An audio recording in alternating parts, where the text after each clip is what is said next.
r/malicious compliance. You want updates? You got it. I remember this particular scenario and wanted to bring it up here. It's a long one, so grab your popcorn and drinks. Here we go. So one of the first IT jobs I worked for was for the corporate headquarters of a Midwestern sandwich chain.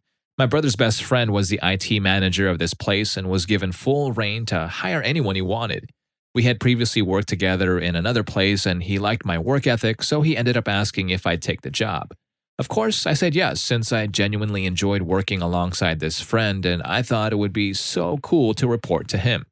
Anyway, a few months go by and everything is going well. I met and enjoyed mostly everyone in the IT department. One day, the CEO congratulates and welcomes a new chief technology officer. This confused me as I thought that my friend's boss was the CTO, but I then was told that he was actually an interim CTO this whole time. So being green and naive, I decided to take it upon myself to meet the new CTO. The conversation goes more or less like so. Me. Hi, my name's Jerry. I'm one of the help desk technicians here. It's a pleasure to meet you and I look forward to working with you. I stick out my hand to shake hands. CTO. Blank stares at my hand, then back at me.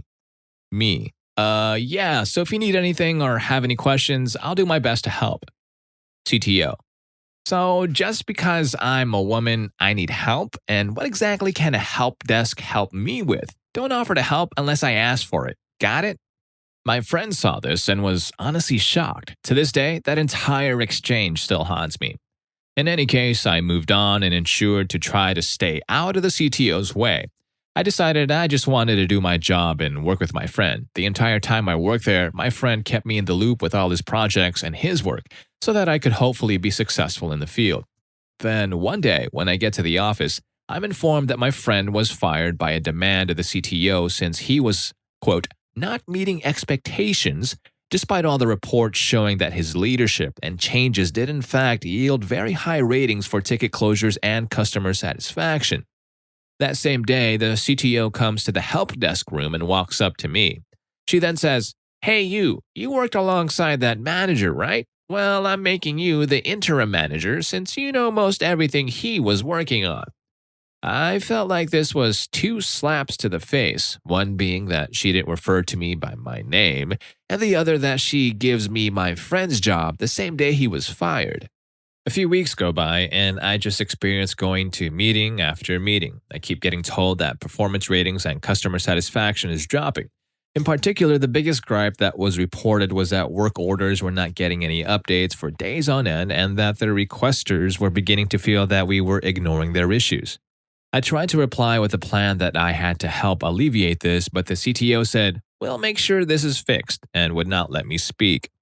After all those meetings, the CTO sets up a meeting with me, the director of infrastructure, we'll call him Matt, and the previous interim CTO, who we'll call Joe. CTO. Okay, how are we going to fix the problem with the work orders? Me. Well, I've got a plan that should help with this. See, what I need to do is canvass the tickets and see CTO. If I needed a plan, I would have asked for it. I want an answer now. Me. Okay, well, I'm trying to give you the answer, which is part of this plan. CTO. Then it's useless if you can't get to the answer. Any other ideas? At this point, we all stayed fairly silent and the CTO was just more or less rambling to herself. At the end, her response was, well, glorious. CTO. Okay, so moving forward, no matter what it is, I want every ticket to be updated immediately with anything that's going on with the request as it's being worked on. Me. Everything that's going on with the request immediately as it happens? Are you sure about that? I feel like that's going to CTO. I know what I said. If I have to repeat myself, consider yourself out of a job. Me. Silent for a second and then, okay, understood. She then proceeds to send an email summarizing almost everything that had happened in the meeting. She then writes that I had no constructive information to provide, but again, see her plan there? It was then that it occurred to me, cue malicious compliance. I go back to the help desk room to announce the immediate change. Me. Hey everyone, just wanted to give you a heads up that moving forward, you are to provide every work order with any and all updates possible. That includes anything from looking at the ticket to moving a laptop to typing on it. Just anything you do must be related and entered into a ticket. Tech 1. You want everything in tickets? Me. Yup, you heard that right. Everything. As you work on the tickets, keep those updates coming. Tech 2. But if we do that, we could potentially trigger the spam filters. Also, it's going to flood the requesters' mailboxes. Did you mention this to the CTO? Me. She didn't care to hear about it. It's apparently not constructive information. The other 4 technicians stayed silent until one of them said, a storm is brewing. This is going to be fun. And we all laughed, knowing what was going to happen. I went to the email that the CTO sent regarding the summary of our meeting and opened it in its own window on my computer. I then continued to do as she had asked, and so did the other technicians. It wasn't even an hour before our updates were beginning to get blocked by the spam filters, and we started getting emails from the requesters asking us why we were updating the work orders so much, others asking to be removed from future ticket updates, and many demanding to speak to a manager regarding this sudden disturbance. I updated the IT help desk email with an automatic reply that said something along the lines of the following. Thank you for your message. If this is in regard to your ticket updates, rest assured that we have your best interest in mind. A new policy is in place to provide you with as much transparency regarding your IT requests, and this is in hopes to provide a better customer service experience. Please rest assured that we are aware of the number of tickets this may produce. We hope to provide further support to you and look forward to completing your request shortly. Company IT Help Desk. It was not long after this that the CEO came into the help desk room and demanded to know what the hell was going on. I could tell he was ready to fire someone when I calmly said, "Good afternoon, sir. We're simply following orders," and pointed at my screen to the email with a meeting summary. The CEO looked at me and growled, "Follow me." As we were walking, we passed by Matt's, Joe's, and the CTO's office, and each time the CEO growled at them, "In my office, now." We get to his office, and the conversation goes along something like this. CEO, what the hell is going on? Me, I'll reiterate, I'm only following orders. CEO, and what exactly were those orders? Me, reiterates the orders. Here's the email from the CTO regarding this order. CTO, sir, I can explain. I was just thinking that. CEO, and did no one stop to think what issues this would cause? Matt, well, Jerry did try to explain a plan to the CTO. Joe, if I'm not mistaken, Jerry knows that if the Exchange servers detect multiple updates coming out like this in a small time window, it triggers a spam blocker. Me, and that's why my plan was to update each ticket only once a day, rather than after every single thing that was done towards the request. CTO, I asked you to update at the end of the day with everything that happened with the work orders.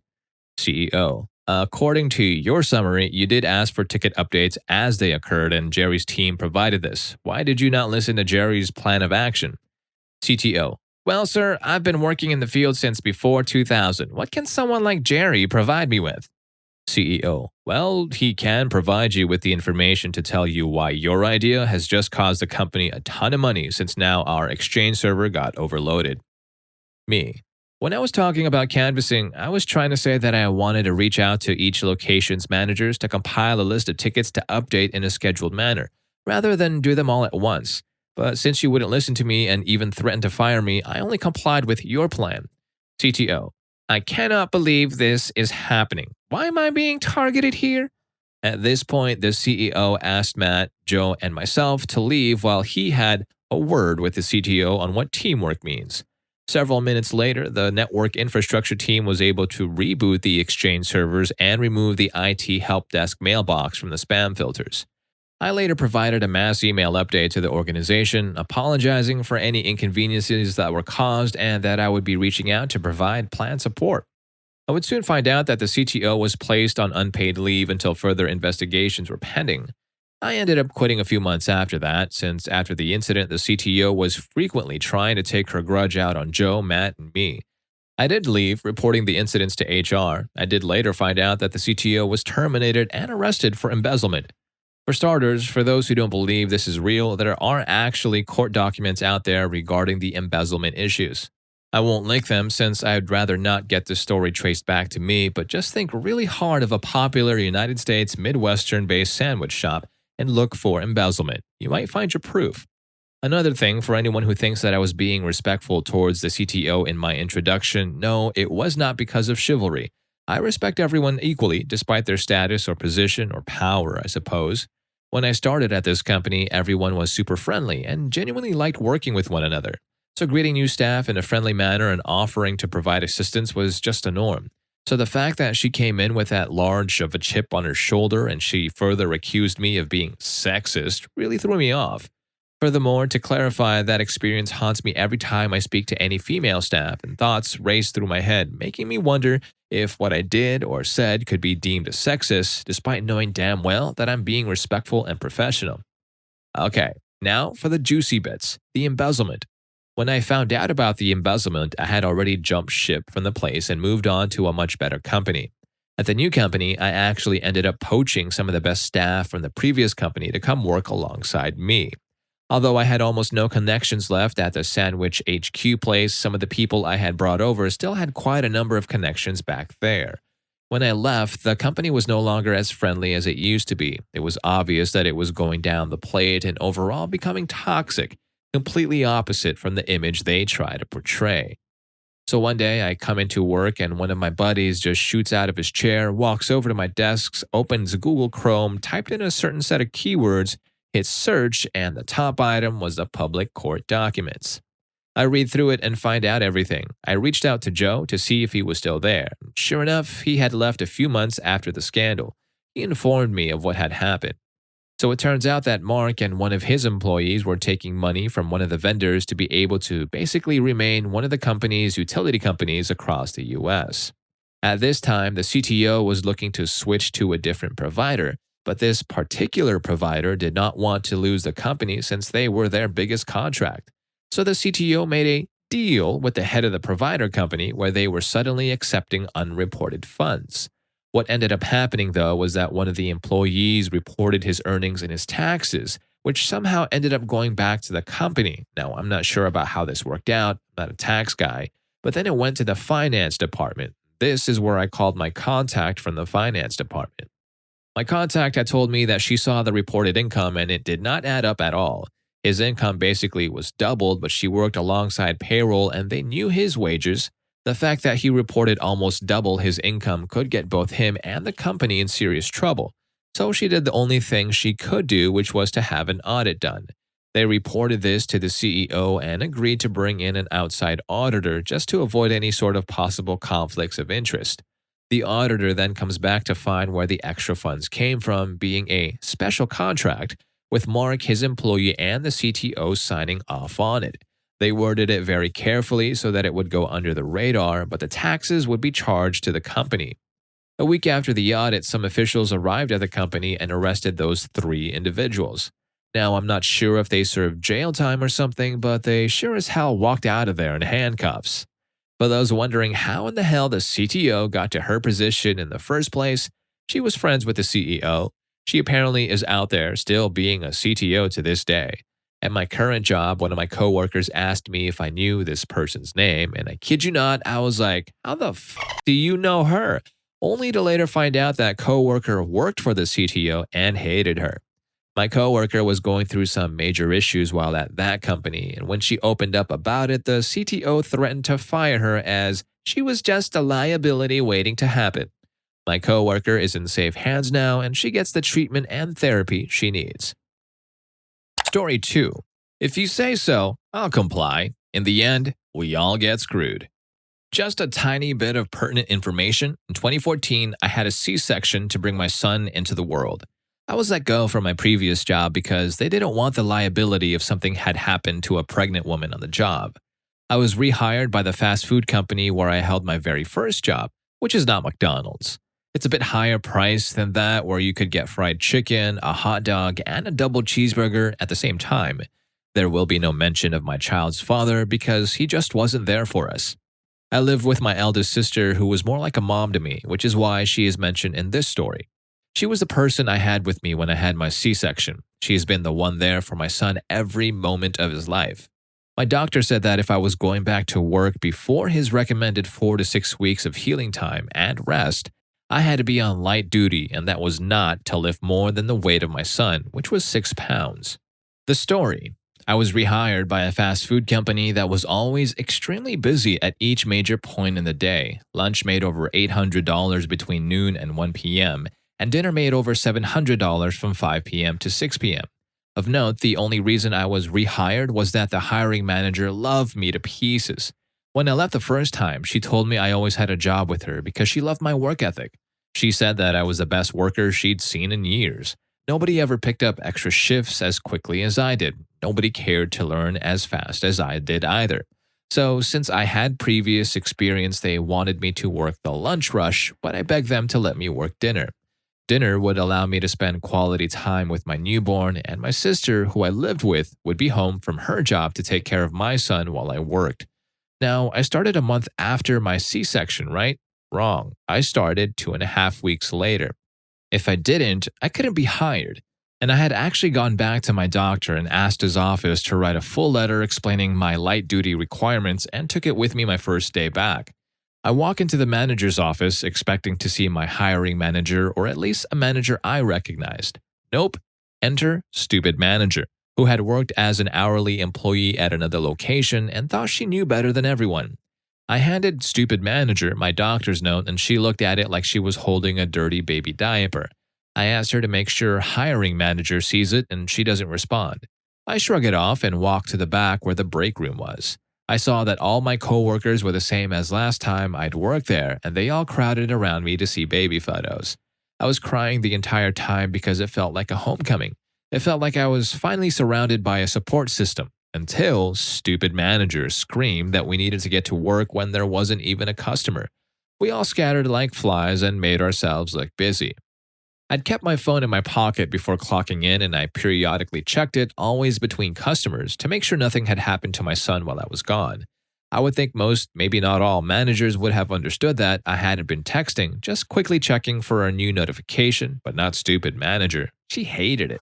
She'd been sitting in the office, checking the cameras, and I supposed I'd checked my phone one too many times, yay, postpartum depression and anxiety.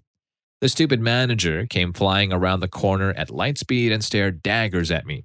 Hazel, what the hell do you think you're doing? You cannot be on the phone while you're clocked in. You should know this already. Now, I'd never been one to deal well with being yelled at, so I just said I was sorry. Some of my coworkers stood up for me, which again made me cry. The stupid manager apparently hated crying too. She turned back to me, shooting the same daggers into my soul. What the hell are you crying about now? Thankfully, a customer walked in, so she just stormed off. I saw red. Within the hour, I watched her start to get ready to leave her shift, which I thought was a blessing. Of course, it wasn't. Enter lazy manager, who I had issues with the last time I had worked here. Not that I said anything, as she just never worked anyway. She sat in the office, staring at the cameras, eating food from the line, which the company said is illegal. You don't get free food, you get a discount on food. Did she ever pay for it? Not once. She wrote it off as part of the end of the day throwaway food. I can't remember what it's actually called on the end of the day report. The lazy manager saw me and her face fell. Oh, hey, Hazel, she said with disdain. I put on the sweetest smile and attempted to make small talk with stupid manager, but they made a major mistake. They left the door cracked open, and wouldn't you know it, I worked on the side of the line closest to the door where I could hear everything. This is how it went. Lazy manager. I thought hiring manager told her no. Stupid manager. I guess not. She's been on her phone all day. Lazy manager. Of course she has. She's the worst employee we've ever had. Ugh, I'll call hiring manager and figure this out. I've never disliked someone like I dislike her. Stupid manager. She seems pretty lazy. Oh, here's her pitiful doctor's note. Lazy manager. Ha ha, we'll see how that works. It's not like we've never had kids before. Now that fully pissed me off, but I bit my tongue. I waited for what I knew was coming. I knew exactly what I was going to do because I was just plain sick of being badmouthed by others. The stupid manager leaves and lazy manager calls me to the office. I was in the middle of making an order, but she's the manager after all. I left that poor person's order sitting right in the line and walked to the office. Yes, lazy manager. She doesn't even look up from the computer. Hazel, what's this doctor's note for? I just take my phone out of my pocket and try to show her pictures of my son. Oh, you had a kid? In a tone that implied nobody would want to be with me or something. I smile sweetly and nod, a plan working itself out in my head. Fast forward 4 days. The lazy manager hasn't been helping us close the store at all, and I've been getting home after 2 a.m. every day from a place that closes at 10 on weekdays and 11 on weekends. I'm done. My sister can't keep taking care of my child like this, and it's completely unfair. The lazy manager is working again, and we're really busy. I go to put fries in the fryer because our fry cook is busy making chicken tenders. I open the little freezer beside the fryers, and it's empty, which I knew it would be because I never saw anyone put a new box in. Huh? That sucks. Hey, we're out of fries out here, I yell. No response. Hey, co-workers, fry cook is busy and we need fries out here. Nothing. Odd. Oh well. Hey, lazy manager, we need fries out here. The lazy manager opens the office door. Get them yourself, Hazel. I walk over to the office. Lazy manager, I can't. My doctor said I can't lift more than 6 pounds. Lazy manager rolls her eyes and looks dead at me. Look, go get the damn fries out of the freezer now. 2 boxes. I don't care about this. My doctor said crap. Do it and stay the hell off your phone. And there it was, my opportunity for malicious compliance. I walk into the freezer and look at the box of French fries. I really shouldn't. This could be detrimental to my health, according to my doctor. But lazy manager said so. Now, I had noticed that morning that a couple of my stitches hadn't started dissolving yet, so I'd already called and scheduled an appointment about 2 weeks early. This was all lining up perfectly. I grabbed that fry box on the bottom shelf and shifted it where I could read its weight. I wasn't supposed to be on my phone, but she obviously couldn't see me in the freezer. I snapped a picture of the box. I sent it to my sister with the message, Manager told me I have no choice but to do this myself. Doesn't believe my doctor's note at all. Can't respond, she won't let me use my phone anymore either. I made sure the message was sent and then switched my phone off. Grabbed that fry box and lifted it and carried it to the little freezer 20 feet away. I'll say one thing for adrenaline, it definitely works to numb the pain until it wears off. I felt a wetness in my pants and excused myself to the break room. Not the bathroom, that was too private for this. I turned where the cameras couldn't see me and looked in my pants. Blood. I was bleeding. But from where? Stitches hadn't started healing yet, but there was another pain I'd never experienced before. I walked to lazy manager with a napkin covered in blood. Thankfully, the line wasn't anywhere near the office, and I would never contaminate someone's food. Because, of course, I tried to stop the bleeding. I was immediately sent home to my sister, who was in severe panic over the message. I called my doctor's office with 10 minutes to spare and explained the situation and was scheduled for the following day and was told to go to the hospital if the bleeding continued. My sister and I bandaged me up to the best of our ability, and I waited for my appointment. When my doctor found out why I still picked up that fry box, he sounded more like a concerned father figure when he said, I'll handle it. But I assured him I had it myself. All I needed from him was a doctor's note.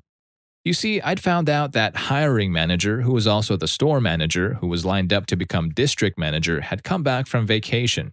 She was actually scheduled for the following day and I was supposed to work. I waddled into that store in uniform, doctor's note clutched in one hand, the other grabbing every solid surface it could to absorb some of the shocks of movement. She took one look at me and guided me to a chair in the break room. Concern was written all over her face. Hazel, what happened? So I told her everything. She asked me if I ever gave either manager a doctor's note, and I said I had. She couldn't find it, but she didn't need to. What lazy manager and stupid manager didn't know was that my sister had a printer that could scan documents. And we had a weird feeling that we would need a copy of the first doctor's note, so not only did I have a new note clutched in my hand, but stapled to it was a copy of the original note that told the managers that I was supposed to be on light duty because if I ripped a stitch, it could lengthen my healing process. The new note explained that since I was not given light duty, I not only ripped a stitch, but pulled a few muscles in my lower body. When hiring manager read both notes, she was furious. She checked the schedule, and when she saw neither of the other managers were working, she called them both in for a meeting. She asked me if I would stay for the said meeting and that I could sit in the office in her comfy desk chair while we waited. I took that seat and waited for the show. 30 minutes later, hiring manager was giving them an earful, telling them they had no right to disregard doctor's orders and that they should never have told me to stop being on my phone. Turns out, hiring manager had worked for this establishment when she had her youngest child, so she knew the anxiety of being away from a newborn for too long. I watched stupid manager get fired on the spot, but not lazy manager. The lazy manager was demoted to line cook because hiring manager told her she needed to relearn some humility. She worked as a line cook at another store for about a month and was then fired for stealing food.